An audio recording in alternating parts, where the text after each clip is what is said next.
How is your underfloor heating placed on wire mats? I initially checked the floor with a laser, and to my dismay, I found out that the floor is 3 centimeters uneven. I didn't want to just place my underfloor heating on it, as this would mean that in some places my underfloor heating would be 3 centimeters lower in the sand cement. This is definitely not ideal, as it would lead to uneven floor heating. So I had to rectify it. That's why I used steel mats. And I adjusted their height using rubber tile carriers and assorted plastic weights. An added significant advantage is that my floor becomes quite sturdy and strong as a result. If you look closely, you can see that I've used aluminum foam foil that is 4 millimeters. Unfortunately, I could not use thicker insulation due to the height of the frame. But thankfully, the crawl space is well insulated. I have divided the space into 5 groups, starting with the smallest one.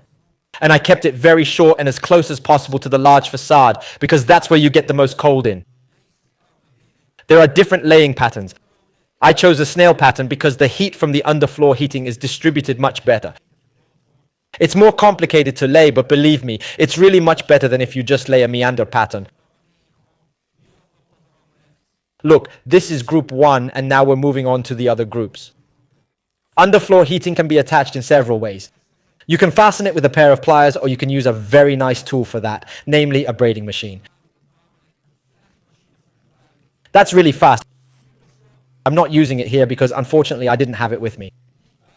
So I just used the braiding pliers. Here I'm dealing with the kitchen group.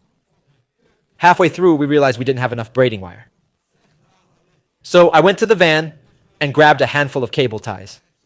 And that's working very well. And what do you guys think? Is it something or is it nothing at all? And what would you do in this situation? Let me know. I'm really curious about your thoughts.